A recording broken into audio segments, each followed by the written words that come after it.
So hi, welcome again to Jharkhand Journey. This is the sixth video of fundamental right. Polity क्या हम लोग पूरा polity का ख़त्म कर रहे हैं, तो आज चैप्टर 6 की बारी है जो कि फंडामेंटल राइट है। फंडामेंटल राइट बेसिकली पार्ट 3 में आता है। अरे यार, ये क्या बोलते हैं ना, ये दूसरा बार रिकॉर्ड कर रहा मैं, 2 बार की डिस्टर्बेंस की वजह से कैंसिल करना पड़ा। तो कुछ लिखे हुए हैं, साइज बड़ा ना हो जाए इसलिए वापस मिटाया नहीं इसको। तो बेसिकली 2 पार्ट में ये वीडियो आएगा। फंडामेंटल राइट बहुत बड़ा चैप्टर है, तो आज कवर करते हैं फंडामेंटल राइट का कुछ पार्ट। 3 पार्ट करेंगे, 6 हैं, तो आज 3 कर लेते हैं, फिर नेक्स्ट वीडियो में 3 और करेंगे। तो इक्वालिटी से लेके एक्सप्लॉयटेशन तक हम लोग कवर कर लेते हैं। इक्वालिटी जो 14 से 18 में आता है, right to freedom article 19 to 22, और 2 और हैं 23 और 24 जो एक्सप्लॉयटेशन वाले में कवर आते हैं। तो स्टार्ट करते हैं। बेसिक ओवरव्यू देख रहे थे, तो अपना फंडामेंटल राइट जो है वो कॉन्स्टिट्यूशन के पार्ट 3 में आता है और आर्टिकल 12 से लेकर आर्टिकल 35 तक कवर करता है। ये लिया कहाँ से गया है, तो ये यूनाइटेड स्टेट से लिया गया है। यूनाइटेड स्टेट का जो बिल ऑफ राइट है, बिल ऑफ राइट जो है उनके कॉन्स्टिट्यूशन में, वहाँ से हम लोग उठा के अपने कॉन्स्टिट्यूशन में शामिल किए थे। ये अगर इसका नेचर का बात किया जाए तो ये जस्टिशिएबल है। मतलब कि जस्टिशिएबल है, इसका मतलब क्या होता है, यानी कि कोई आदमी जिसको लगता है कि किसी कारणवश या किसी व्यक्ति से या किसी संस्था से या किसी नियम या कानून से उसका फंडामेंटल, उसका मूल अधिकार उससे छीना जा रहा है या छीन गया हो, तो उसके पास ये क्या बोलते हैं, उसके पास ये अधिकार है कि वो सुप्रीम कोर्ट मूव कर सकता है या हाई कोर्ट मूव कर सकता है और उनके द्वारा अपने फंडामेंटल राइट को वापस से बहाल करवा सकता है। यह है इसका नेचर, फंडामेंटल राइट का नेचर। अब कुछ चीज़ें हैं, कुछ आर्टिकल हैं, जैसे कि आपका आर्टिकल 15, 16, 19, 29 और 30। ये सारे आर्टिकल क्या होते हैं, बस आप एक बार ध्यान में रख लो। बाकी जो है हर एक आर्टिकल को हम बारी बारी से डिटेल में समझाएंगे कि आर्टिकल 15 क्या कहता है, 16 क्या कहता है, 19 क्या कहता है। बस अभी जो कह रहे हैं उसको देख लो आप। तो 15, 16, 19, 29 और 30 ये कुछ ऐसे आर्टिकल्स हैं जो केवल और केवल इंडियन सिटीजन्स के लिए हैं। Only for Indians. ये फॉरेनर्स को नहीं मिलते हैं। ये आर्टिकल्स फॉरेनर्स के लिए नहीं है, और बाकी जो सारे आर्टिकल्स हैं वो सभी लोगों के लिए हैं, उसमें कोई समस्याएं नहीं हैं। देन मूव करते हैं कि ये जस्टिशिएबल होता है, ये अपने हम लोगों ने जानते ही हैं। और ये जो है गारंटी कौन देता है किसी आदमी को, जैसे कि हम कह रहे हैं कि हर एक आदमी के पास अब उसका अपना फंडामेंटल राइट होता है, तो इस बात की गारंटी कौन देता है, तो fundamental rights FR are defended and guaranteed। Defended and guaranteed मतलब कि फंडामेंटल राइट जो है वो डिफेंड, मतलब कौन बोलता है कि हाँ हम तुम्हारा ये इसका गारंटी लेते हैं कि तुम्हारे पास फंडामेंटल राइट है। अगर कल के गए गवर्नमेंट जो है वो किसी आदमी से उसका फंडामेंटल राइट छीन लेती है, तो वो कहाँ जाएगा, तो fundamental rights are defended and guaranteed by whom. तो उस हुम का आंसर है सुप्रीम कोर्ट और हाई कोर्ट। ठीक है, supreme court and high court. Then अगर नेक्स्ट पॉइंट की बात करें तो इस फंडामेंटल राइट में बदलाव किया जा सकता है, बेशक किया जा सकता है, लेकिन इस कुछ फंडामेंटल राइट को हटाया जा सकता है फंडामेंटल राइट, और क्या ऐड किया जा सकता है। तो बिना कॉन्स्टिट्यूशन के बेसिक स्ट्रक्चर से छेड़छाड़ किए हुए इंडियन पार्लियामेंट जो है वो चेंजेस ला सकती है फंडामेंटल राइट में। अब बेसिक नेचर क्या होता है ये कॉन्स्टिट्यूशन का, ये डिसाइड कौन करता है, तो ये डिसाइड सुप्रीम कोर्ट करती है कि इसकी बेसिक नेचर क्या है। कुछ फंडामेंटल राइट जो होते हैं, जैसे कि अब हम बोल दिए कि हर एक आदमी के पास है, तो कुछ स्पेसिफिक सर्कमस्टांसेज में स्पेसिफिक फंडामेंटल राइट्स को सस्पेंड कर दिया जा सकता है। और कुछ ऐसे फंडामेंटल राइट होते हैं जो कितने भी वर्सन कंडीशन क्यों ना हो, कितने भी बदतर कंडीशंस क्यों ना हो, देश का हालात कितना भी खराब क्यों ना हो, कुछ फंडामेंटल राइट्स को सरकार जो है वो बैन नहीं कर सकती है, वो सस्पेंड नहीं कर सकती है। तो वो कौन सा आर्टिकल है जिसको कभी सस्पेंड नहीं किया जाता है? तो आर्टिकल 20 और 21 जो है वो never suspended in any circumstances. और एक और आर्टिकल है हमारा आर्टिकल 19। अभी इस बात पे जोर नहीं देना है कि आर्टिकल 20 क्या होता है, 21 क्या होता है, वो बारी बारी से हम लोग जब डिटेल में करेंगे तो हर चीज़ को कवर करेंगे। तो अभी देखते हैं, बस जो चीज़ें हैं बस उनको पढ़ लेते हैं। तो आर्टिकल 19 जो है वो बहुत ही स्पेसिफिक कारण से, बहुत ही एक स्पेसिफिक रीजन से उसको कंडीशन में उसको सस्पेंड किया जाता है। तो आर्टिकल 19 जो है वो केवल ओनली सस्पेंड होता है। इस ओनली वर्ड पे ध्यान दीजिएगा, ONLY, only suspended on what circumstances? तो it is suspended on the ground of what? Ground of war or external, EXTE, external aggression।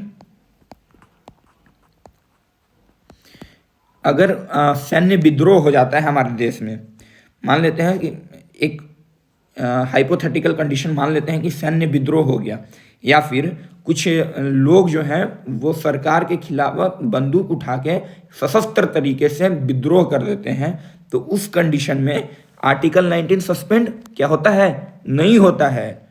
किसी भी कंडीशन में सस्पेंड नहीं होगा जब तक कि हमारे कंट्री जो है वो वॉर पे नहीं हो, युद्ध में नहीं हो, या फिर इसके ऊपर कोई वॉर ना कर दिया हो। इसके अलावा और किसी भी परिस्थितियां में आर्टिकल 19 सस्पेंड नहीं हो सकता है। और भी बहुत सारी चीज़ें हैं कि आर्टिकल 31 जो है वो कुछ एक्सेप्शंस जो हैं, बहुत लिमिटेड स्कोप हैं, बहुत सारी चीज़ें हैं। तो हम लोग बारी बारी से उसको कवर करते चलते हैं, ठीक है। जैसे कि फंडामेंटल राइट्स जो है वो मार्शल लॉ लगाकर किसी खास एरिया में या फिर पूरे देश में मार्शल लॉ लगाकर, या फिर कुछ छोटे स्टेट में या बस स्टेट में या फिर किसी शहर में या फिर किसी खास एरिया में लगाकर मार्शल लॉ लगाकर वहाँ के लोगों के फंडामेंटल राइट्स को क्या बोलते हैं, सस्पेंड किया जा सकता है। ये सब कुछ एक्सेप्शंस हैं हमारे कॉन्स्टिट्यूशन में। तो पहले अब हम लोग मूव करते हैं आर्टिकल 12 पर। आर्टिकल 12 क्या करती है? आर्टिकल 12 डिफाइन करती है किस चीज़ को? स्टेट को। कि हम स्टेट जो वर्ड बार बार यूज कर रहे हैं वो स्टेट है क्या चीज़? तो स्टेट बेसिकली बहुत सारी चीज़ें होती हैं। स्टेट मतलब हमको राज्य नहीं समझना है, यहाँ सरकारें की बात हो रही हैं। तो स्टेट मतलब गवर्नमेंट ऑफ इंडिया हो गई, अपनी पार्लियामेंट हो गई, या फिर कोई भी लेजिस्लेटिव या एग्जीक्यूटिव ऑर्गन हो गई, ठीक है। सभी लोकल अथॉरिटी, उससे पहले स्टेट लेजिस्लेटिव असेंबली जो हैं वो भी इसमें आती हैं। लेजिस्लेटिव असेंबलीज जो हैं वो भी इसमें आती हैं, स्टेट में ही आती हैं। Local authorities, all local authorities, जितने भी लोकल अथॉरिटी हैं वो सब जो हैं स्टेट के गिनती में आती हैं। TI। और लोकल अथॉरिटीज़ में कौन कौन आता है? लोकल अथॉरिटीज़ में अपना पंचायत हो गया, और क्या है? म्यूनसिपालिटीज़ हो गए, म्यूनसिपालिटी। और क्या होता है? जितने भी डिस्ट्रिक्ट बोर्ड हैं, डिस्ट्रिक्ट बोर्ड हो गया। और भी जैसे कोई ट्रस्ट हो गया, ये सब जो चीज़ें हैं ना वो स्टेट के गिनती में आती हैं, राज्य के गिनती में आती हैं। इनको राज्य के नाम से आर्टिकल 12 में संबोधित किया जाता है। और भी कोई बहुत सारी चीज़ें हैं जैसे कि सेचुरेटरी बॉडी और नॉन सेचुरेटरी, यानी कि वैधानिक और अवैधानिक जो बॉडीज़ हैं उनको भी स्टेट के रूप में ही कंसिडर किया जाता है। अवैधानिक और अवैधानिक में क्या अंतर है? तो वैधानिक उन चीज़ों को बोलते हैं जो जिनका उल्लेख संविधान में किया हुआ है, which are mention in constitution. जैसे कि कॉन्स्टिट्यूशनल बॉडी हो गया, CBI हो गया, RBI हो गया, इन सब चीज़ों को हम लोग वैधानिक या फिर सेचुरेटरी बॉडी है जिनके पास कोई भी ऑर्डर पास करने की पावर होती है। वहीं कुछ नॉन सेचुरेटरी बॉडी होती हैं जैसे कि LIC हो गई, ONGC हो गई, सेल हो गई, ये सब नॉन सेचुरेटरी बॉडी है। Then again right to freedom, right to equality and right against exploitations, ये 3 चीज़ों को इस वीडियो में कवर करते हैं हम लोग। राइट टू इक्वालिटी जो है आर्टिकल 14 टू आर्टिकल 18 में कवर होती है। देन राइट टू फ्रीडम 19 से लेके 22, और राइट अगेंस्ट एक्सप्लॉयटेशन ये 23 और 24। इसके बाद होता है कि right of freedom of religions, ये जो है 25 से लेके 28 के बीच में आती हैं। कल्चरल एंड एजुकेशनल राइट 25 28 है ना, 29 to 30। Then moving toward article 14। Article 14 define करता है equality and before law and equal protection of law. ये बेसिकली 2 चीज़ों से बना हुआ है। इक्वालिटी बिफोर लॉ जो कि बोरो किया गया है कहाँ से, ब्रिटिश पार्लियामेंट से, यूके से, and equal protection of law which is borrow from US constitution. US constitution के कहाँ से, बिल ऑफ राइट से इसको बोरो करा गया था। इक्वालिटी बिफोर लॉ जो है वो निगेटिव होता है नेचर में, and equal protection of law ये पॉजिटिव होता है नेचर में। इसको और डिफाइन कैसे करा जाए, इसको और डिफाइन किया जा सकता है। इक्वालिटी बिफोर लॉ में जो है,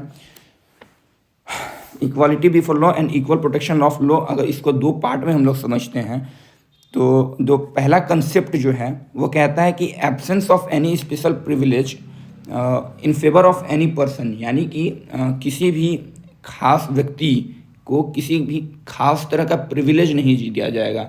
equal substance of all person to be the ordinary law of the land, यानी कि किसी भी हर एक व्यक्ति जो भी वहाँ पे किसी भी गलत कार्य में पकड़ा जाता है उसको लॉ ऑफ द लैंड के साथ ट्रीट किया जाएगा।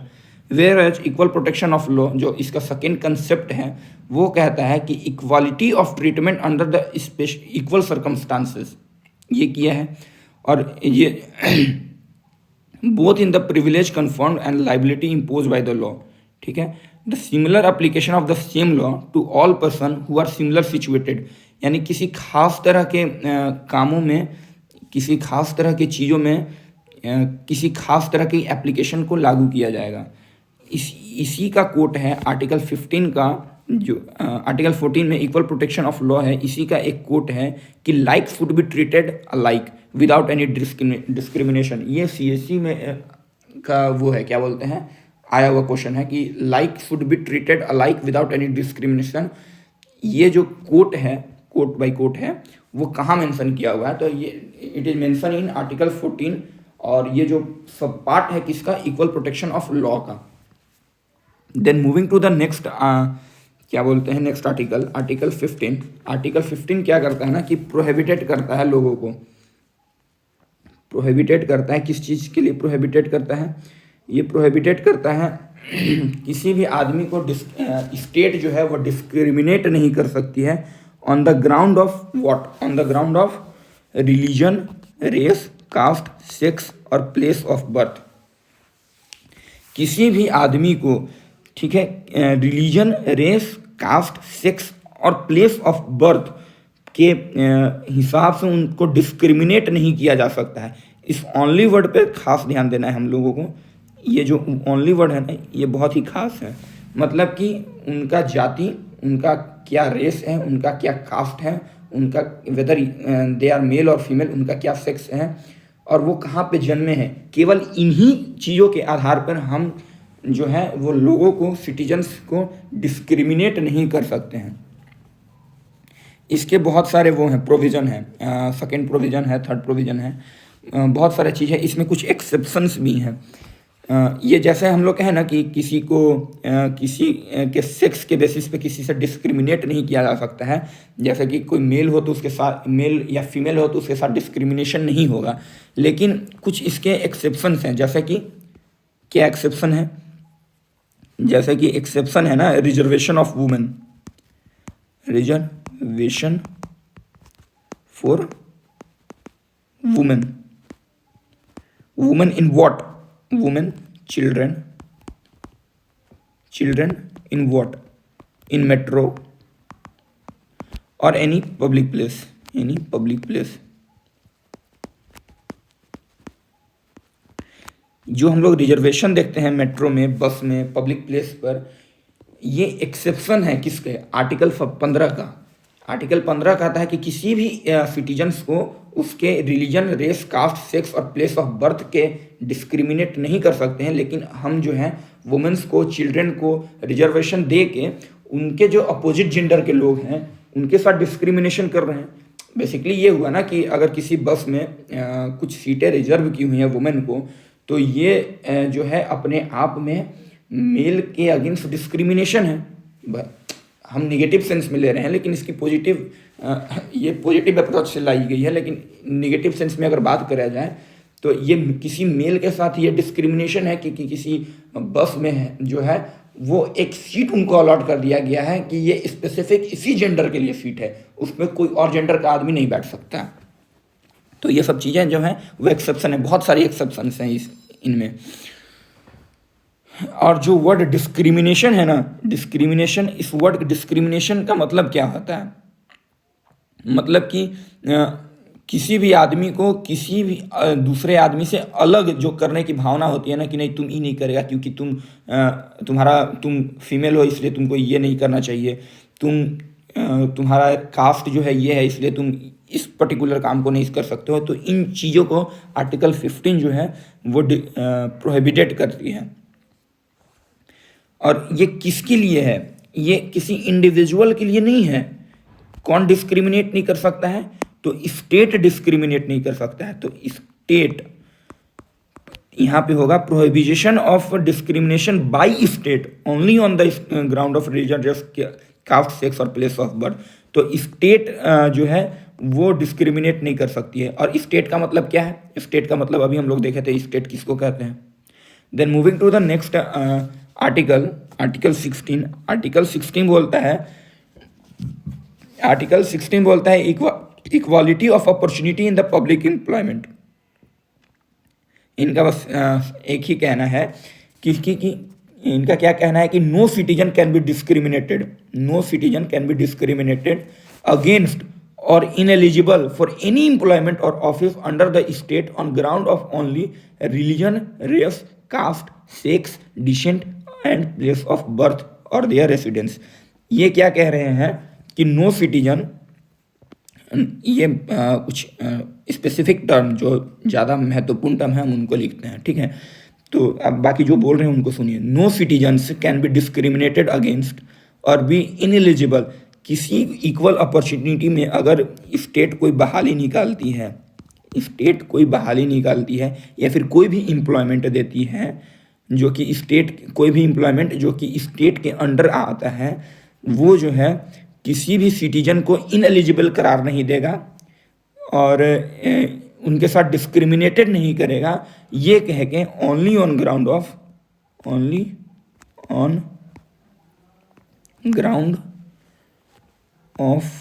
रिलीजन, इसका एक्सेप्शन भी बताएंगे हम। Race, caste, sex,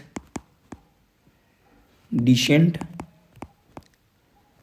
place of birth और क्या, प्लेस ऑफ बर्थ और रेसिडेंस। अब आप अपने से दिमाग लगा के बताओ कि इसका एक्सेप्शन क्या होता है, क्या हो सकता है। ये कह रहा है कि स्टेट के अंदर अगर कोई एम्प्लॉयमेंट जनरेट होती है, ठीक है, जो कि स्टेट के कंट्रोल में है, तो स्टेट जो है किसी भी सिटीजन्स को, किसी भी इंडियन सिटीजन्स को इस बात से उनको इनएलिजिबल नहीं कर देगी, उनको उस जॉब अपॉर्चुनिटी को लेने से इस बात से उनको नहीं रोक देगी कि तुम्हारा race, caste, sex, descent, place of birth और प्लेस ऑफ रेसिडेंस अलग है, हम तुमको इस बेसिस पे इस पर्टिकुलर जॉब के लिए एलिजिबल नहीं होने दे सकते हैं। इसका एक्सेप्शन आप सीधी आप अपने जो स्टेट में रिक्रूटमेंट होती है उनमें देख सकते हैं कि कहीं कहीं होता है कि बाहर के लोग, अदर स्टेट के लोग इस खास पर्टिकुलर स्टेट में फॉर्म नहीं भर सकते हैं। ये सीधा जो है वो वॉयलेट करती है आर्टिकल 16 को। और ये खास भी है, इसमें जो स्थानीय नीति वगैरह जो चलती हैं, तो ऐसा नहीं है कि स्थानीय नीति है तो आर्टिकल 16 को वो कर रही है, क्या बोलते हैं, वॉयलेट कर रही है, ऐसा नहीं है। उसके लिए एक्सेप्शंस बना हुआ है। आर्टिकल 16 के बहुत सारे सब पॉइंट है उसमें जो है इस चीज़ का मेंशन हुआ है, तो इसमें 4 एक्सेप्शंस भी हैं, इसमें 4 एक्सेप्शंस भी हैं। हम लोग उस एक्सेप्शंस को देखते हैं। There are 4 exception. इसमें क्या है, 4 एक्सेप्शंस हम लोग देखेंगे। 4 एक्सेप्शंस को दे रखेंगे। तो अभी देख लेते हैं बेसिकली 16(1) को, आर्टिकल 16(1), ये इधर लिखा हुआ है कि नहीं, नहीं है, आर्टिकल 16(1), आर्टिकल 16(1). आर्टिकल 16(1) क्या कहता है, इस चीज़ को हम लोग पहले देखते हैं। एक मिनट, ब्लू। आर्टिकल 16 कहती है equal opportunity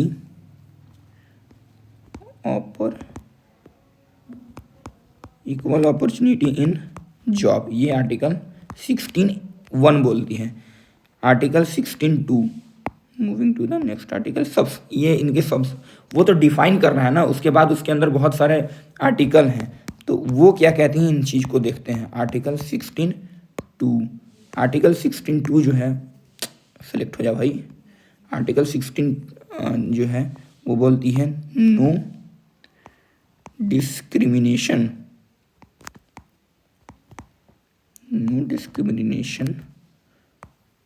on the ground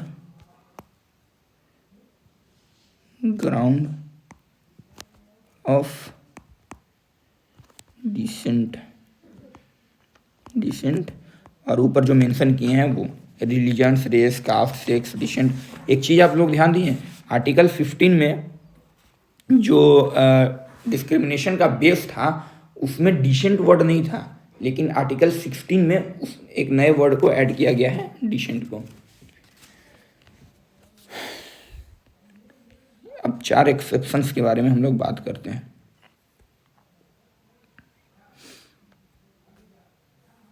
चार एक्सेप्शन में आपका आर्टिकल 16(3) है।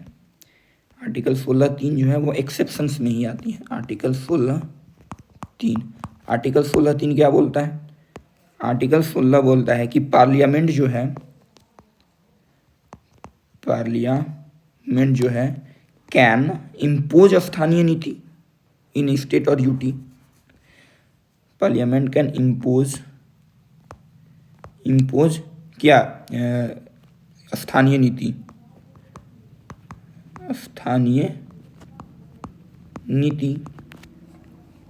इन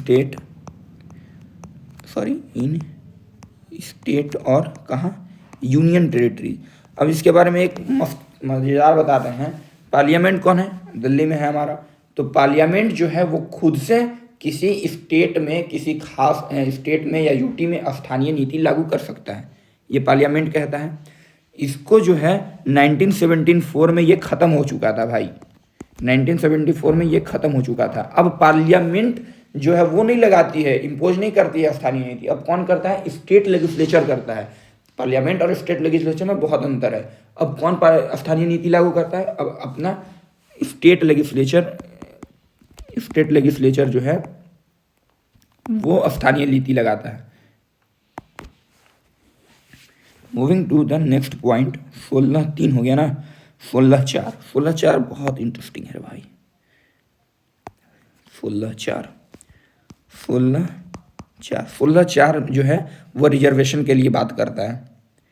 वो बात करता है किसके लिए, रिजर्वेशन के लिए। और किनके रिजर्वेशन के लिए, अभी SC ST का बात नहीं हो रहा है, अभी OBC का बात हो रहा है। Reservation for home, OBC, other backward caste. Reservation, ये आगे आने वाले पार्ट्स में हम लोग बताएंगे कि वो रिजर्वेशन OBC कब लागू हुआ था, कैसे SC ST रिजर्वेशन लागू हुआ था, इन सब चीज़ों को हम लोग डिस्कस करेंगे बाद में। रिजर्वेशन फॉर OBC, तो OBC को रिजर्वेशन देने के लिए ये बात करता है आर्टिकल 16(4). ये एक्सेप्शंस हैं। जैसे कि हम लोग 16 क्या बोल रहा था, 16(1) क्या बोल रहा था कि इक्वल अपॉर्चुनिटी इन जॉब मिलना चाहिए, किसी भी आदमी को race, caste, sex, descent, place of birth और रेसिडेंस या फिर उसके रिलीजन के वजह से उसको डिस्क्रिमिनेट नहीं कर सकते हैं। वहीं आर्टिकल 16(4) बोल रहा है कि हम लोग OBC को रिजर्वेशन देंगे। ये दोनों आपस में कॉन्ट्राडिक्टरी है, तो ये जो है उसके सब क्या बोलते हैं, आर्टिकल में पॉइंट बना के डाले हुए हैं ताकि बाद में कोई विवाद ना हो। तो reservation for OBC in what, तो दो चीज़ों में, एक होता है प्रमोशन में और एक होता है बैकलॉग में। तो 16(4) का दो पार्ट है, एक पार्ट है ए जिसको हम लोग 16(4)A भी बोलते हैं, आर्टिकल 16 का क्लॉज 4 का सब क्लॉज ए ऐसे बोला जाता है इन चीज़ों को। तो 16(4)A जो है उसमें क्या बोलता है कि इन प्रमोशन प्रमोशन में रिजर्वेशन मिलेगा। ये कब लागू हुआ था, तो ध्यान देना है कि ये जो है 77वां अमेंडमेंट एक्ट 1995 में लागू हुआ था ये चीज़। उसके बाद इसका दूसरा सेक्शन है बी, 16 आर्टिकल 16 का क्लॉज 4 का सब क्लॉज बी, वो क्या कहता है कि रिजर्वेशन हम कहाँ देंगे, जो बैकलॉग वैकेंसी आती है गवर्नमेंट द्वारा, जितने भी बैकलॉग वैकेंसी आती हैं उनमें उनको क्या बोलता है, रिजर्वेशन दिया जाएगा। इन बैकलॉग वैकेंसी, ये कब लागू हुआ था, ये हमारा लागू हुआ था 81 constitutional amendment act, CAA constitutional amendment act नहीं लिख रहे हैं, बार बार AA लिख दे रहे हैं ना, चाहे CAA भी लिख लेना आप, कोई दोनों बात बराबर है। तो 81वां कॉन्स्टिट्यूशनल अमेंडमेंट एक्ट 2000 कब, 2000 में 81वां अमेंडमेंट एक्ट 2000 में बैकलॉग वैकेंसी में भी रिजर्वेशन देने की बात की गई थी ओबीसी के लिए। आर्टिकल 16(4) ये बोलता है। आर्टिकल इंसर्ट ब्लैंक पेज, अब देखिए आर्टिकल 16(4) खत्म हो गया है। Now we will see article 16(5). Article 16(5) क्या बोलता है, आर्टिकल 16(5) बोलता है कि रिलीजियस ऑफिस में सेम रिलीजन का ही आदमी होगा। जैसे कि आप लोग देखते हैं कि पुरोहित, पंडित, मौलवी, पादरी, इन लोगों की वैकेंसी निकले हुई है आर्मी वगैरह वगैरह में। तो आर्टिकल 16 कहता है कि हम लोग किसी भी जॉब, तो बेसिकली आर्मी वगैरह में जो वैकेंसी निकल रही है तो वो तो सरकार के अंडर में ही निकल रही है।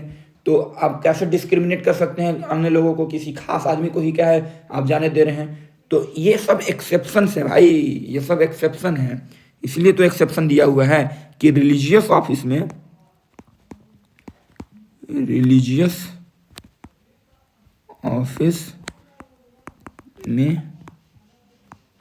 सेम रिलीजन का आदमी रिक्रूट होगा, सेम रिलीजन का आदमी होगा। अब वो मॉस्क हो चाहे टेम्पल हो, इसमें कोई भी बात नहीं है। एक और अपना क्या बोलते हैं एक्सेप्शन है जिसको हम लोग देखेंगे आर्टिकल 16(6) में। आर्टिकल 16(6) क्या बोलता है, सेलेक्ट हो जाए भाई।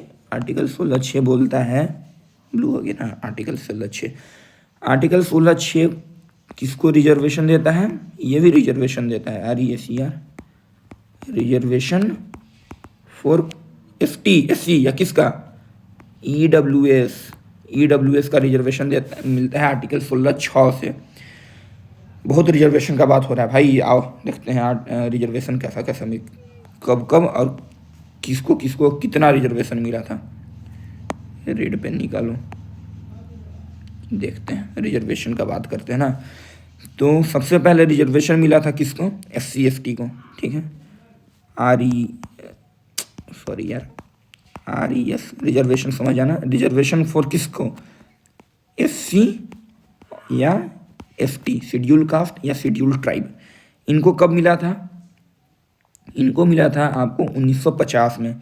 कितना मिला था, तो SC को मिला था कितना, 15%, ST को मिला था 7.5%।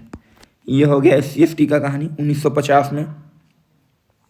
अब बात करते हैं हम रिजर्वेशन फॉर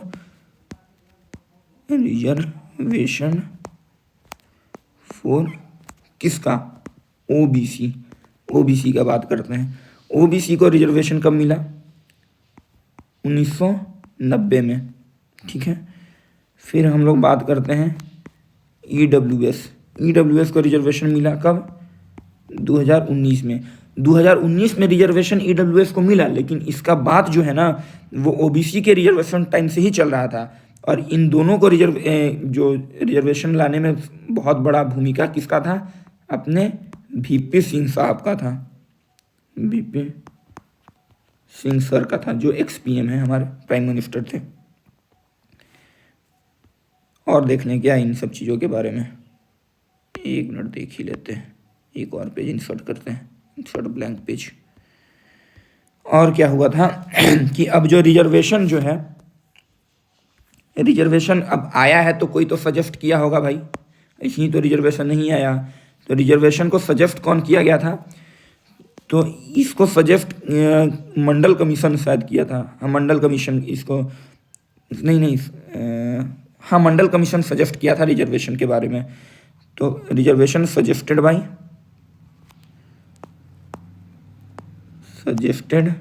हुम? तो मंडल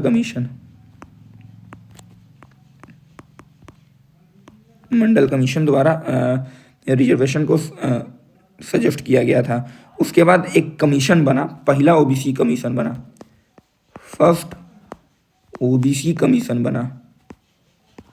कब बना फर्स्ट ओबीसी कमीशन?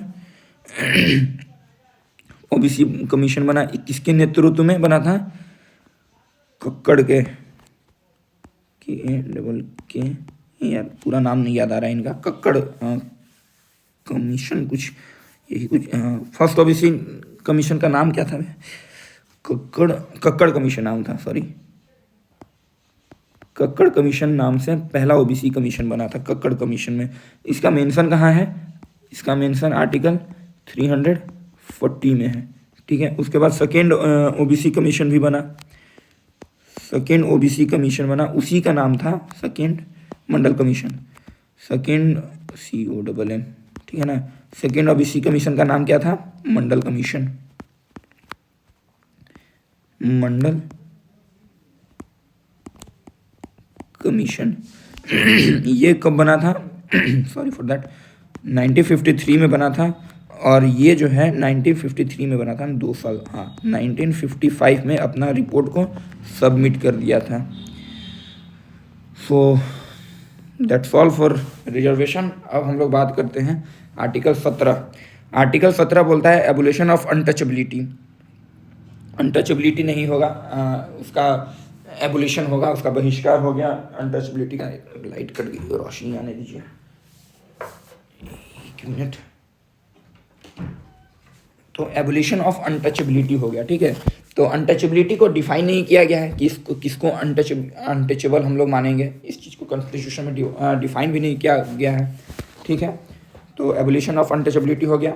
अब हो गया एबोलिशन ऑफ टाइटल, राजाधिराज, महाराज, ये सब जो टाइटल है ना, वो इन सब चीज़ों को एबोलिश कर दिया गया। बस टाइटल के नाम पर आप क्या लगा सकते हो? टाइटल जो है वो एजुकेशनल टाइटल हो गया, एजुकेशनल टाइटल हो गया। और क्या हो गया? एक मिलिट्री टाइटल हो गया, मिलिट्री, जैसे कि रिटायर होने के बाद भी लोग यूज करते हैं, जनरल मानेकशॉ वगैरह वगैरह, जो भी नाम है ना, मेजर गौरव आर्या। तो ये तो मेजर जो है वो टाइटल ही तो है बेसिकली, लेकिन इन लोगों को छूट दिया गया है कि आप जो है इन सब चीज़ों को यूज कर सकते हैं। एकेडमीज टाइटल हो गया, डॉक्टर जो हो, डॉक्टर वगैरह हो गया, जो लगाते हैं डॉक्टर वगैरह अपने नाम के पहले, उन सब चीज़ों को छूट दिया गया। और क्या किया है? और किसी भी इंडियन सिटीजन्स को प्रोहिबिटेड किया गया है क्या? फॉरेन से एक्सेप्ट करने के लिए टाइटल। ऐसा नहीं है कि आप केवल इंडिया में ही टाइटल नहीं यूज कर सकते हैं भाई, आप फॉरेन से भी कोई टाइटल जो है वो एक्सेप्ट नहीं कर सकते हैं।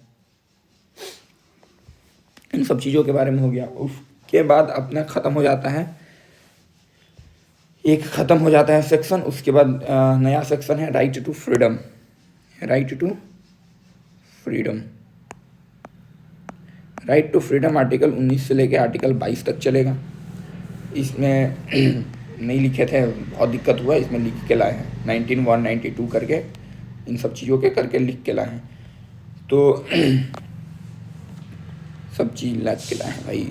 तो राइट टू फ्रीडम, फ्रीडम किस चीज़ से, तो बेसिकली इसमें 6 चीज़ें हैं। Freedom of speech, freedom of assembly कर करके ऐसे 6 चीज़ें हैं। Freedom of form association, union, freedom to move freely throughout the territory of India, practice any profession और ऑक्यूपेशन। इन सब चीज़ों को लेके 6 चीज़ें हैं जिनका जो कि हमको देखना पड़ता है। तो 19(1) में आता है कि freedom of speech and expression, हम कुछ भी बोलने के लिए, कुछ भी एक्सप्रेस करने के लिए हम फ्री हैं, लेकिन कुछ भी बोलने के लिए फ्री हैं इसका मतलब ये भी नहीं कि कुछ भी मुंह से निकालते रहेंगे, ठीक है, उसके ऊपर भी रेस्ट्रिक्शन है, मोरल ग्राउंड है उसके ऊपर भी, किसी को गाली देते नहीं चलेंगे।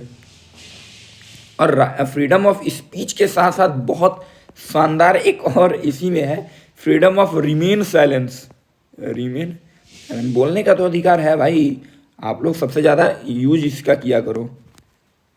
फ्रीडम ऑफ रिमेन साइलेंस, ना बोलेंगे हम।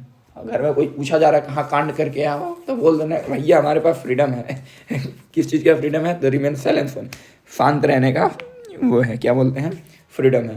Then moving to the next, freedom of assembly. Freedom of assembly नहीं, freedom of form any assembly. Freedom कहीं भी जो है लोग इकट्ठा होने के लिए आपका अधिकार है। विदाउट, कैसे इकट्ठा हो सकते हैं, हथियार लेके नहीं भाई, विदाउट आर्म्स, बिना कोई हथियार के आपको इकट्ठा होने का पूर्ण अधिकार है, ठीक है। और एक बहुत बेसिक चीज़ है, हम लोग को हड़ताल करने का अधिकार नहीं है, हम लोग डिने नहीं कर सकते। प्रैक्टिस होता है, भले वो चल रहा है, लेकिन ये कॉन्स्टिट्यूशनल राइट नहीं है कि आपको अगर कोई आपको पुलिस पकड़ के ले गई, आप हड़ताल में हैं, पुलिस पकड़ के ले गई आपको, तो आप ये नहीं क्लेम कर सकते कि मेरा फंडामेंटल राइट था तो आप कैसे हमको उठा। ये हड़ताल करने का अधिकार नहीं है, आपका विरोध करने का अधिकार है, लेकिन हड़ताल करने का अधिकार नहीं है। आर्टिकल 144 लागू किया जा सकता है वहाँ पे। और क्या है, फ्रीडम ऑफ फॉर्म एसोसिएशन, कोई भी यूनियन, एसोसिएशन, यूनियन और कोऑपरेटिव सोसाइटी, कोऑपरेटिव सोसाइटी, कोई भी एसोसिएशन, यूनियन या कोऑपरेटिव सोसाइटी बनाने के लिए आप फ्री हैं, आपके पास अधिकार है। रिस्ट्रिक्शन लग सकता है, ऐसा नहीं है कि आप पूर्ण अधिकार किसी भी चीज़ का नहीं है। अगर आपको किसी भी चीज़ का अधिकार दिया जा रहा है तो उसको डिप्राइव करने का भी है प्रोविजन हमारे कॉन्स्टिट्यूशन में, कैसे उस अधिकार को आपसे छीना जा सकता है, इस चीज़ की व्यवस्था की हुई है। आप एब्सोल्यूट फ्री नहीं है, कोई भी चीज़ एब्सोल्यूट नहीं है आपके पास। तो freedom of form, association, union, cooperative society. अब कोऑपरेटिव सोसाइटी बड़ा इंटरेस्टिंग चीज़ है भाई, ये जो है आर्टिकल 368 में आपको मेंशन मिल जाएगा, आर्टिकल 368 में ये मेंशन है। और इसको कब ऐड किया गया था, इसको ऐड किया गया था 97 कॉन्स्टिट्यूशनल अमेंडमेंट एक्ट, कब, 2011 में जो हुआ था, उससे इसको कॉन्स्टिट्यूशन में ऐड किया गया है, आर्टिकल 368 में। अब फ्रीडम ऑफ मूवमेंट, आर्टिकल 19(4) जो होता है वो फ्रीडम, घूमने का अधिकार, freedom of movement. Freedom of movement में 2 तरह का मूवमेंट होता है। मूवमेंट आप 2 तरह के कर सकते हैं, एक कर सकते हैं आप देश के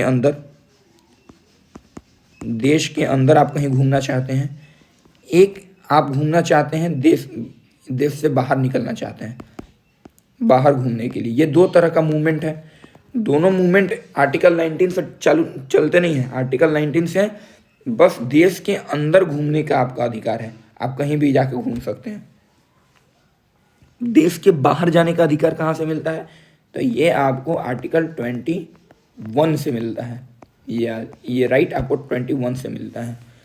अब होता है freedom of reside and settle.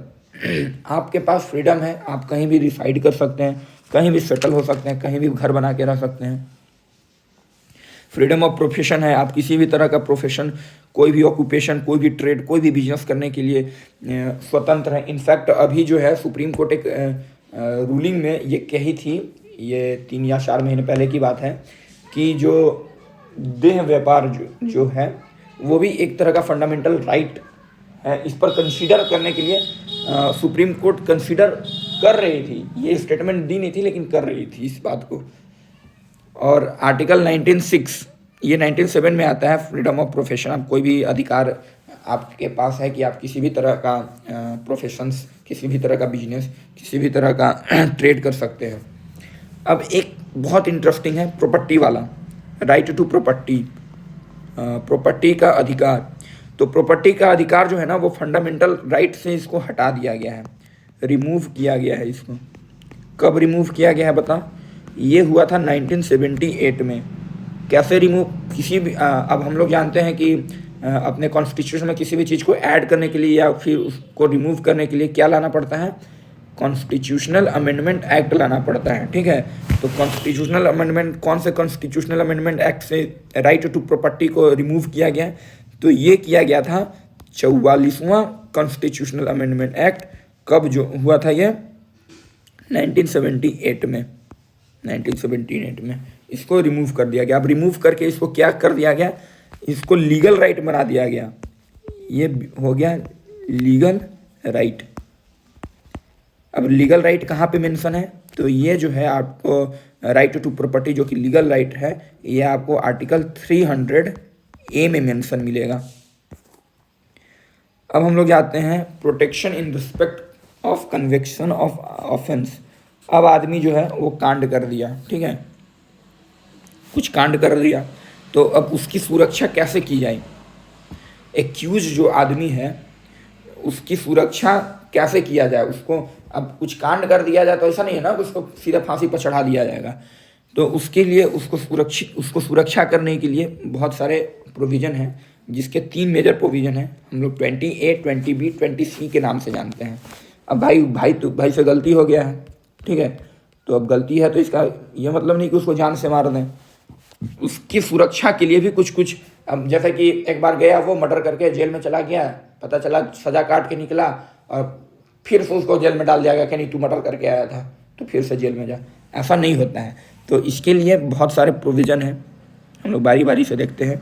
तो आर्टिकल 20 में ही एक ए है, सेक्शन 20 में ही ए सेक्शन है। ए सेक्शन जो है वो क्या बोलता है? ये बोलता है no ex facto law, no ex post facto law.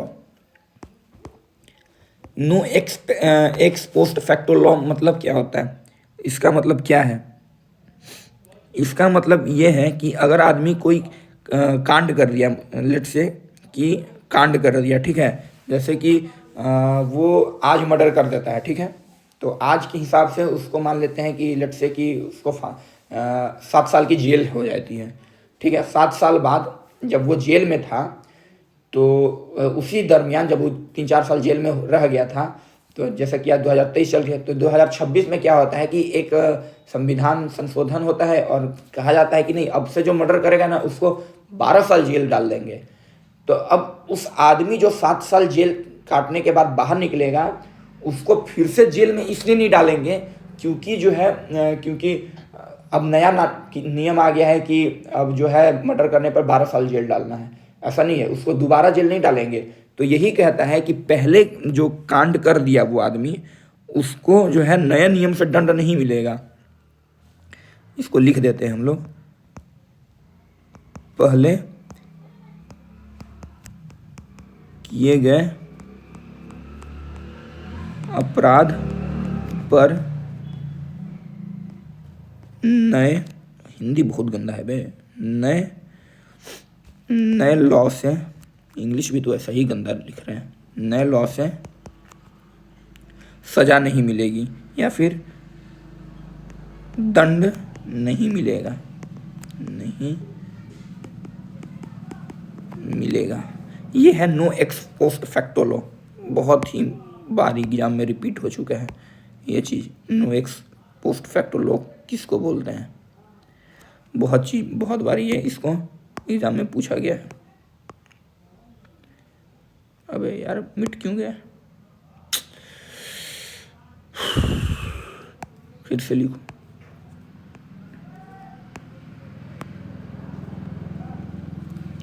No ex post facto law. इसका मतलब बेसिकली आप समझ गए ना कि पहले किए गए कांड को नए नियम से उस पर दंड नहीं मिलेगा। पहले किए गए कांड पर नए नियम से दंड नहीं मिलेगा। क्यों मीट रहा है वे? नो एक्स कुछ काऊ कर रहे हैं, कुछ आऊ हो रहा है। चलो moving to the next point. ये एक आता है हमारा बी। ये हो गया बी। बी क्या बोलता है ना कि, एक मिनट पेन चेंज कर लूँ। हाँ, बी क्या बोलता है? No double jeopardy. No double jeopardy. Jeopardy मतलब कि कोई आदमी एक बार किसी अपराध के लिए सजा काट कर बाहर आ गया है तो दोबारा उसको उसी अपराध के लिए फिर से सजा नहीं दिया जाएगा। समझ गए क्या कह रहा है? इसको लिख दें? लिखते नहीं है, बस आप समझ जाओ। नो डबल जियोपार्डी का मतलब ये है कि, पहले एक बार इंग्लिश फिर हिंदी। ये कहता है कि no person shall be prosecuted and punished for the same offence more than once. यानी कि कोई भी आदमी को किसी एक अपराध के लिए 2 बार सजा नहीं मिलेगी। ये होता है नो डबल जियोपार्डी। उसके बाद जो है वो आता है हमारा सी। सी कहता है कि नो सेल्फ डिस्क्रिमिनेशन। नो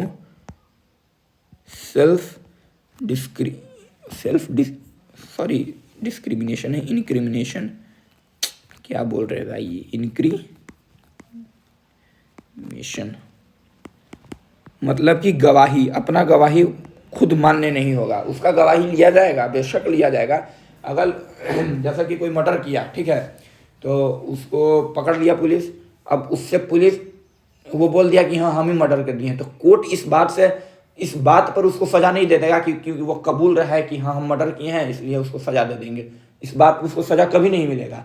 ये पुलिस की काम है, पुलिस का काम है कि वो जाए प्लेस ऑफ जो इंसिडेंट है वहाँ से सबूत इकट्ठा करे, ये कोर्ट के सामने प्रूव करे कि यही आदमी जो है वो क्या बोलते हैं कोई भी मर्डर किया है।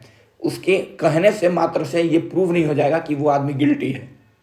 इसको बोलते हैं नो सेल्फ इनक्रिमिनेशन। ये क्या है? ये अब 2 कांड कर दिए हैं, उसके बाद जो कांड करने वाला आदमी है उसकी सुरक्षा के लिए ये सब चीज़ें हैं। ये हो गया आर्टिकल 20। अब आते हैं आर्टिकल 21 पर। 21 जो है protection of life and liberty. इसी से बाहर जाने का अधिकार मिलता है। तो आर्टिकल 21 कहता है, आर्टिकल 21 डिक्लेयर करता है, क्या डिक्लेयर करता है कि no person shall be deprived of his life और personal liberty except according to the procedure established by law. This right जो होता है ना, ये जो राइट है आर्टिकल 21 जो है वो अवेलेबल है बोथ सिटीजन और नॉन सिटीजन दोनों के लिए। ये कहता है कि कोई भी आदमी जो है उससे उसके जीने का अधिकार जो है और व्यक्तिगत लिबर्टी का अधिकार जो है वो नहीं छीना जाएगा, एक्सेप्ट जो है जो नियम कानून जो है, स्पेसिफिक नियम कानून जो बना हुआ है उसके लिए, जो प्रोसीजर इस्टेब्लिश्ड किया गया है लॉ के अनुसार, उसके अलावा उससे किसी अन्य तरीके से उसके जीवन जीने का अधिकार या पर्सनल लिबर्टी, इन सब चीज़ों को उससे डिप्राइव नहीं किया जाएगा। और एक फेमस केस हुआ था गोपलन केस। कब हुआ था? 1950 में। तो इसको लिख देते हैं ना, इसको लिख देते हैं। Protection of life and liberty. Protection of life and liberty. Protection of life and liberty states that protection of life और liberty article 21 declare that no person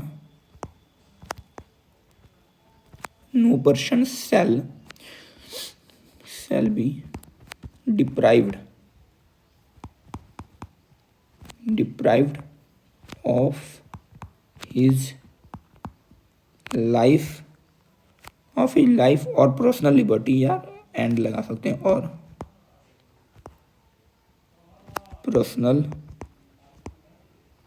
liberty accept, इस बात पे ध्यान देना है, except according to procedure PROCEDU, procedure established by law. इसमें बहुत सारे केस हुए हैं, दो केस फेमस केस हैं, एक है गोपलन केस और एक है मेनका गांधी केस। अब ये जो ये लाइन एक लिखे हैं ना, हम यहाँ पे ध्यान दीजिएगा, एक लाइन लिखे हैं, क्या लिखे हैं, प्रोसीजर इस्टेब्लिश्ड बाय लॉ। ये जो लाइन जो लिखा हुआ है ना, प्रोसीजर इस्टेब्लिश्ड बाय लॉ, इसका क्या मतलब है? दो तरह का लॉ होता है, एक होता है प्रोसीजर इस्टेब्लिश्ड बाय लॉ और एक होता है ड्यू प्रोसेस ऑफ लॉ। ये दो तरह के लॉ होते हैं, इनको एक्सप्लेन ही कर देते हैं। एक होता है ड्यू प्रोसेस ऑफ लॉ, ये दो तरह का चीज़ें होती हैं, एक होता है प्रोसीजर इस्टेब्लिश्ड बाय लॉ, एक होता है due process of law. Procedure established by law जो है वो कहाँ से लिया गया था? तो ये जो हम लोग लिए हैं ये जापानीज कॉन्स्टिट्यूशन से लिए हैं, जापान से इसको लिया गया था। ड्यू प्रोसेस ऑफ लॉ इसको कहाँ से लिया गया था? इसको यूनाइटेड स्टेट्स से लिया गया था। और इसमें क्या है, प्रोसीजर इस्टेब्लिश्ड बाय लॉ में क्या है, ये क्या करता है ना कि जस्ट फॉलो कर देता है, जो मतलब जो लिखा हुआ है ना रूल में, उसको एज इट इज फॉलो करता है। ये क्या करता है, just follow the correct procedure of for law making mention in constitution. जो मेंशन लॉ है ना, जब इसको लिख दो, just follow the law making law mention in constitution. वो ये जज नहीं करता है भाई कि इससे क्या प्रभाव पड़ेगा, ये जो लिखा हुआ है उसको ये फॉलो करेगा चाहे कितना भी स्ट्रिक्ट क्यों ना हो। और ड्यू प्रोसेस ऑफ लॉ में है ना, नीचे आ जा, ड्यू प्रोसेस ऑफ लॉ में इसमें क्या होता है, ये जो होता है कोर्ट जो होता है, कोर्ट चेक कर सकता है कि ये जो स्पेसिफिक नियम कानून जो है वो जनता के हित में है या नहीं है, और सुप्रीम कोर्ट जो है कानून को रद्द भी कर सकता है। तो इसमें क्या होता है ना कि कोर्ट कैन चेक, क्या कोर्ट क्या चेक करेगा, कोर्ट क्या चेक करेगा कि जो नियम कानून जो है वो जनता के हित में है या नहीं है, हित में है या नहीं है। और अगर ज़रूरत पड़ा तो क्या कर सकता है, में एबोलिस्ट या फिर रद्द भी कर सकता है उस नियम को, उस कानून को। ये था प्रोसीजर इस्टेब्लिश्ड बाय लॉ और ड्यू प्रोसेस ऑफ लॉ में अंतर। तो आर्टिकल 21 क्या करता है, आर्टिकल 21 डिक्लेयर करता है कि कोई भी आदमी को डिप्राइव नहीं किया जाएगा उसके लाइफ से या फिर उसके पर्सनल लिबर्टी से, एक्सेप्ट जो कंडीशन है कॉन्स्टिट्यूशन में इस्टेब्लिश्ड जो कॉन्स्टिट्यूशन है उनके अलावा उनके लाइफ और उनके पर्सनल लिबर्टी से उनको डिप्राइव नहीं किया जाएगा। पेज ऐड करते हैं, एक इंसर्ट ब्लैंक पेज। अब हम लोग क्या देख रहे थे, केस देख रहे थे ना, कुछ केस हुई हैं बहुत ही फेमस। मेन का एक गोपाल केस हुआ था, गोपलन केस देख लेते हैं पहले। गोपलन केस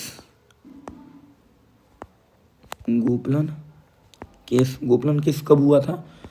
1950 में हुआ था गोपलन केस। इसमें क्या हुआ था ना कि प्रोटेक्शन, लोगों को प्रोटेक्ट किया जाता था। सुप्रीम कोर्ट जो है वो रूलिंग दी थी कि इसमें प्रोटेक्शन किया जाएगा, किससे किया जाएगा, लोगों को against the arbitrary action of executive. Legislative के आर्बिट्रेरी एक्शन से लोगों को प्रोटेक्ट नहीं किया जाएगा, किसके आर्बिट्रेरी एक्शन से प्रोटेक्ट किया जाएगा, तो एग्जीक्यूटिव के आर्बिट्रेरी एक्शन से प्रोटेक्ट किया जाएगा। तो ये जो है ये है protection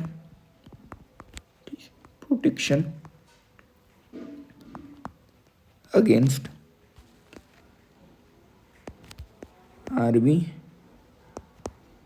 arbitrary action, arbitrary action of whom, arbitrary action of executive, arbitrary action of executive, not of executive, executive not of legislature. Legislature. Then उसके बाद एक नया केस आया था, बहुत ही लैंडमार्क जजमेंट दी थी उसमें अपनी सुप्रीम कोर्ट, वो था मेनका गांधी केस। स्लाइड क्यों हो रहा है भाई? मेनका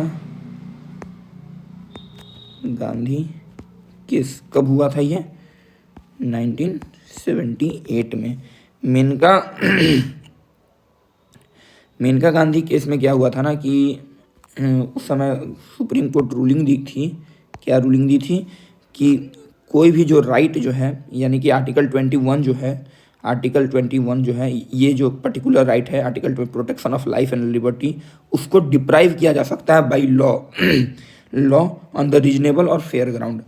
तो इसमें कहा गया था कि राइट मेंशन इन आर्टिकल 21, यानी कि इसको लिख दो, दिस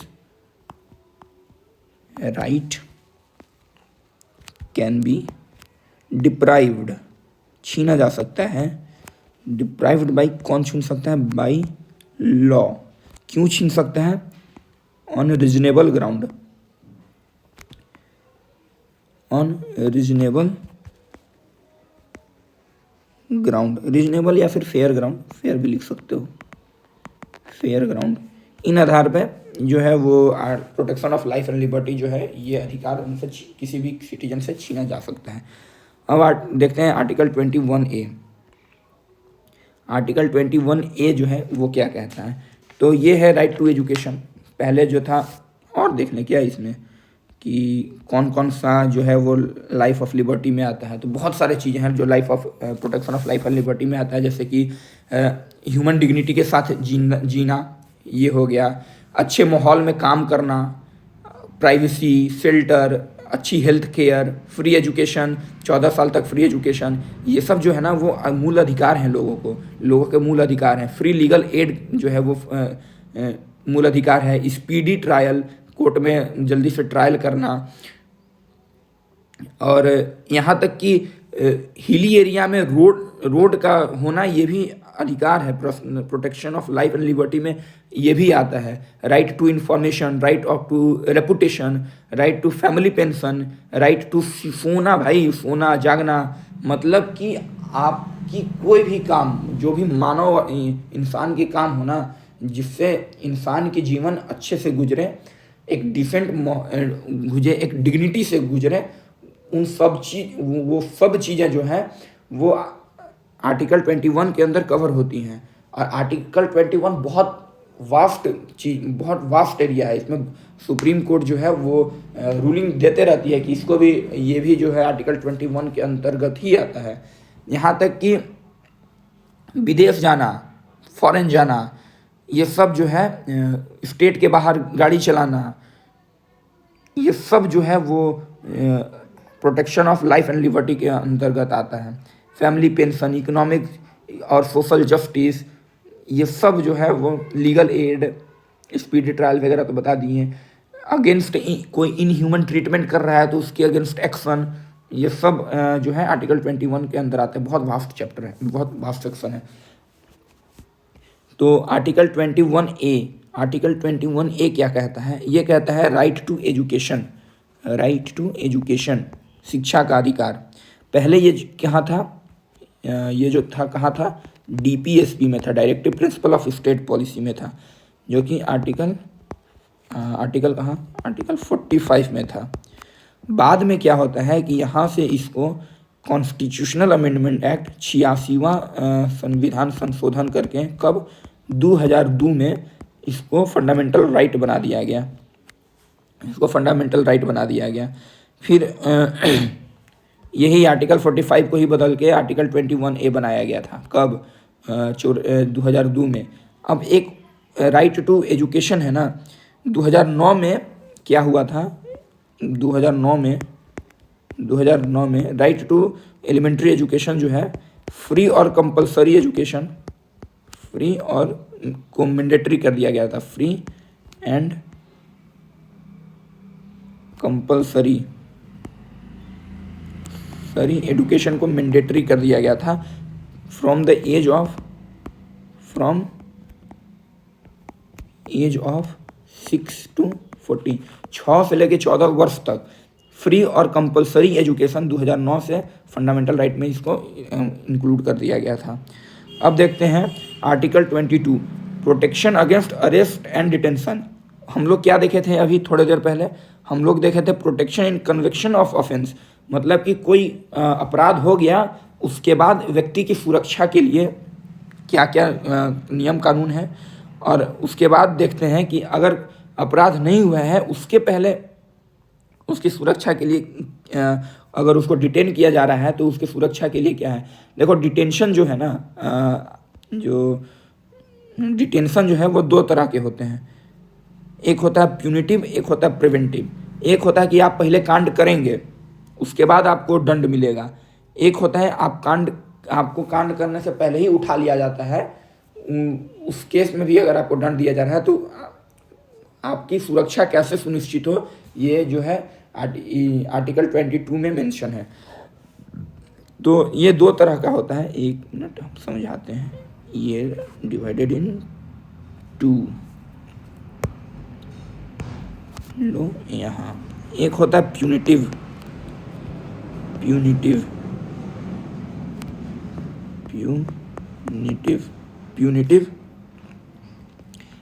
मतलब कि कोई भी आप क्राइम करेंगे उसके बाद आपको सज़ा मिलेगा।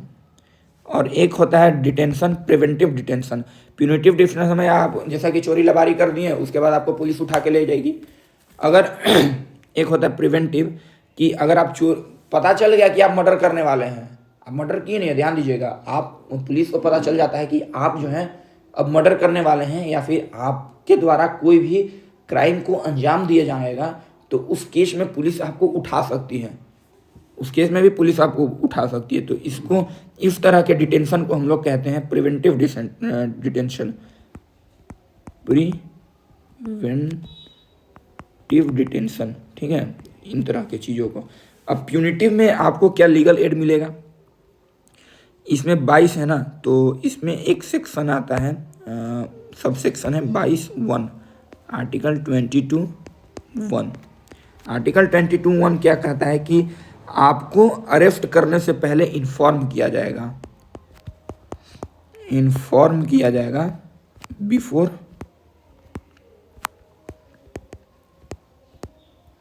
अरेस्ट। इसको थोड़ा सा हेडलाइन वो कर दो, अबे यार तो एक मिनट मिटा दूं इसको, उसके बाद आर्टिकल 22(1) क्या कहता है। आर्टिकल 22(1) जो है वो बोलता है कि आपको इन्फॉर्म किया जाएगा, इन्फॉर्म बिफोर आपको अरेस्ट करने पुलिस आई है तो आप भैया उससे पूछोगे कि वारंट दिखाओ भाई, क्यों अरेस्ट करने आए हो, बताओ कारण बताओ क्यों अरेस्ट करने आए हो। आपको अरेस्ट कर लिया तो उसके बाद आपको लीगल एड मिलेगा, आपको लीगल एड दिया जाएगा, आपको वकील प्रोवाइड कराएगी, आपको वकील प्रोवाइड कराया जाता है। उसके बाद और क्या होता है इसमें, अगर क्या बोलते हैं कि अगर कोर्ट का अरेस्ट हुआ है ना, मतलब कि कोर्ट के आदेश से आपको अरेस्ट किया जा रहा है ना, तो आप मना नहीं कर सकते हैं कि आप हमको वो दिखाइए, क्या बोलते हैं, इस केस में जो है वो आपको सुरक्षा नहीं मिलेगी। तो ये क्या होता है कि does not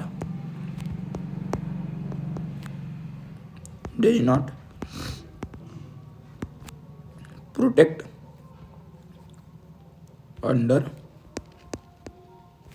court arrest. Basically court arrest नहीं करता है, कोर्ट आदेश देता है। जैसे कि आज कोर्ट आदेश दे दिया कि उस फलाने आदमी को उठा के लेके आ, तो पुलिस गई बिना कोई वारंट का, उसको जाएगी उठा के, उसको कॉलर पकड़ के उठा के लेके आ जाएगी, ये होता है। आर्टिकल 22(1) में क्या होता है कि इन्फॉर्म किया जाएगा आपकी क्यों अरेस्ट किया जा रहा है, आपको लीगल एड प्रोवाइड किया जाएगी। लेकिन ध्यान रहे कि आपको अगर कोर्ट के आदेश के अनुसार अरेस्ट किया जा रहा है तो इस केस में आपको प्रोटेक्शन नहीं मिलेगी। उसके बाद आर्टिकल आता है एक आर्टिकल 22 का सब क्लॉज 2, यहाँ आता है आर्टिकल 22 आर्टिकल 22 का सब क्लॉज 2 ये क्या कहता है, इस पर ध्यान देते हैं। ये कहता है कि आपको 24 आवर में, आपको तो अरेस्ट कर ली पुलिस, अब आपको जो है 24 घंटे के अंदर कोर्ट में, डिस्ट्रिक्ट मजिस्ट्रेट के यहाँ आपको जो है वहाँ पे आपको पेशी करना होगा। यानी कि 24 आवर में प्रेजेंट टू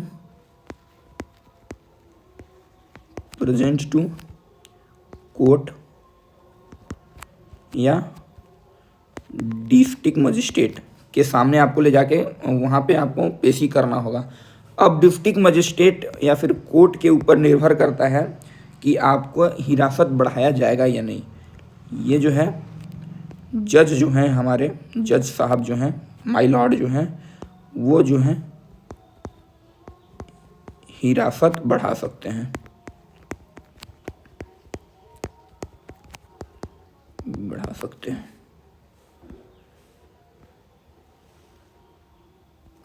जज जो हिरासत बढ़ा सकते हैं। ये हो गया आर्टिकल 22। अब हम लोग बात करते हैं प्रिवेंटिव साइड में जाके। प्रिवेंटिव साइड में क्या होता है, आर्टिकल 22 सब क्लॉज 4 ये कहता है कि अगर जब ध्यान होगा कि जब हम लोग वो हटा रहे थे 370 हटा रहे थे, तो महबूबा मुफ्ती को उठा के क्या हाउस अरेस्ट कर दिया गया था, नज़रबंद कर दिया गया था।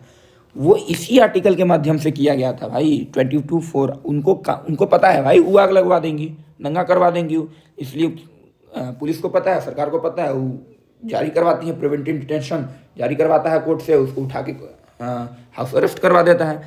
तो ये एक आर्टिकल 22(4) कहता है, उसकी सुरक्षा के लिए है कि आपको 4 महीने से ज़्यादा, नॉट मोर देन 4 मंथ, आपको अरेस्ट नहीं किया जाएगा।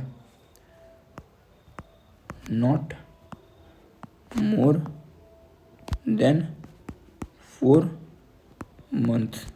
और आपको जब अरेस्ट किया जा रहा है तो आपको कारण भी नहीं बताया जाएगा भाई, आपको कारण भी नहीं बताएंगे कि आपको क्यों अरेस्ट किए हैं। ये सब मेंशन किया हुआ है। 22(4) है ना, 22(5) जो है वो वही बताता है कि आपको अरेस्ट करने का कारण बता सकते हैं, बताएंगे नहीं, लेकिन अगर बताना चाहता है अथॉरिटी तो वो आपको बता सकता है, जो है कारण जो है बता सकते हैं। और यही 22(5) कहता है बता सकते हैं, 22(6) जो है सेम चीज़ कहता है कि नहीं बताएंगे भैया, मेरा मन, आप ज़्यादा जोर दीजिएगा कि नहीं बताइए करो, तो बोलेंगे कि 22(6) से हमको अधिकार है कि हम लोग नहीं बताएंगे, नहीं बता सकते। फिर ऐड किया गया एक 1978 में, 1978 में इसका नेक्स्ट सब क्लॉज ऐड किया गया, आर्टिकल 22(7). आर्टिकल 22(7) जो है ना, वो क्या कहता है कि इसको ऐड किया गया है, जब हम लोग 3 महीने के लिए उठाते थे ना, तो वो टाइम को रिड्यूस कर दिया गया था, रिड्यूस टाइम टू 2 मंथ, 3 महीना से घटा के 2 मंथ तक कर दिया गया था। ये कब किया गया था, ये 1978 में किया गया था, किससे, 44th अमेंडमेंट एक्ट 1978 में इस चीज़ को किया गया था। ये हो गया हमारा। अब आते हैं हम right against exploitation, article 23। Article 23 क्या आता है ना कि किसी आदमी को जो है, किसी भी ह्यूमन बींग्स को फोर्स लेबर में या बंधुआ मजदूरी में इन सब कामों को करने से रोकता है। ठीक है, तो ट्रैफिक्स को रोकता है, ह्यूमन ट्रैफिक्स जो होता है इन सब चीज़ों को रोकता है। Prohibition of traffic in human being and force labour, यानी कि आप सुनते हैं कि ह्यूमन ट्रैफिकिंग हो रही थी, तो उन सब चीज़ों को ये मना किया हुआ है। ये सब चीज़ें नहीं होती हैं, गलत चीज़ें हैं, ये सब नहीं होती हैं। बॉन्डेड लेबर हो गया, या फिर similar kind of force labour हो गया, बंधुआ मजदूर हो गया, बाउंडेड लेबर और सेम काइंड ऑफ और अदर सेम काइंड ऑफ जो है काम जो है सेवन काइंड ऑफ या सेम फॉर्म ऑफ लेबर को प्रोहिबिटेड करता है। इन सब चीज़ों को प्रोहिबिटेड किया जाता है आर्टिकल 23 से। आर्टिकल 24 क्या कहता है? प्रोहिबिटेशन of employment of children in factories, dhaba, hotel या फिर कोई भी हजार्डियस प्लेस पे देखते थे पहले कि बच्चे काम कर रहे हैं, उन सब चीज़ों को आर्टिकल 24 से प्रोहिबिटेड किया गया है। कहाँ किया गया है कि जो है चिल्ड्रेन, कौन से बच्चे को रोका गया है? तो चिल्ड्रेन अंडर एज ऑफ कितना 14, 14 साल से कम उम्र के बच्चों को फैक्ट्री, माइंस, हजार्डियस प्लेस पर काम करने से रोका गया था। इवन 2006 में क्या हुआ था ना, इन 2006 में क्या हुआ था, कंप्लीटली बैन हो गया था। किस चीज़ पर बैन हो गया था? डोमेस्टिक सर्वेंट पर। बैन ऑन डोमेस्टिक सर्वेंट, बच्चों को जो कि 14 साल से कम हैं उनको डोमेस्टिक सर्वेंट्स, कोई भी बिजनेस इस्टेब्लिशमेंट या फिर होटल जो हो गया, होटल्स, ढाबा, इन सब चीज़ों पे काम करने से मना करता है। कौन मना करता है? आर्टिकल 24 मना करता है। So that's all for today. आज हम लोग क्या क्या कवर किए हैं?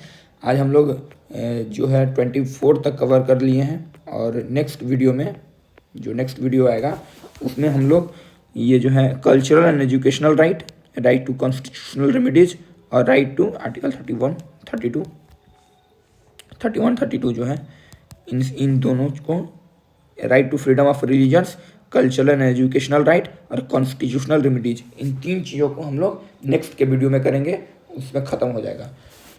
अगर ये स्लाइड्स आप अपने प्रैक्टिस के लिए लेना चाहते हैं, मतलब सेल्फ स्टडी के लिए लेना चाहते हैं, तो झारखंड जर्नी का जो टेलीग्राम चैनल है यहाँ पे आप ज्वाइन कर लीजिए, वहाँ से आप डाउनलोड कर सकते हैं। और अगर चैनल ना मिले तो आप व्हाट्सएप पे यहाँ DM कर सकते हैं, आपको चैनल की लिंक प्रोवाइड करा दी जाएगी। और अगर आपको लगता है कि इससे आपके प्रिपरेशंस में या फिर आपके दोस्तों के प्रिपरेशन में, किसी भी के प्रिपरेशंस में उनको हेल्प मिलेगी, तो आप उनसे शेयर कर सकते हैं, हमें ग्रो करने का मौका दे सकते हैं। So that's all for today. पसंद आए तो लाइक कर दीजिए, सब्सक्राइब कर दीजिए चैनल को, दोस्तों के साथ शेयर कर दीजिए।